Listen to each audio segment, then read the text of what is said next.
Hello everyone. Today I will show you how to configure your SMTP with a Brevo email. So first, log into your Brevo account. Now click on the settings gear on top right corner. Head over to SMTP and API. Click Generate a new SMTP key. Just name it, for example, website key. Give it a valuable name. Click on Check Standard and click on Generate. Just copy your SMTP key. Make sure you copy this, and click on OK.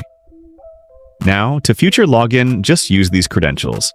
Just make sure your SMTP server, should be like SMP Relay.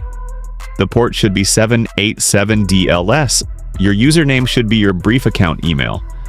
And the password, your SMTP key that you just copied it and saved. And that's it, guys. Make sure you keep these saved in a proper place and never forget them. That's it, guys.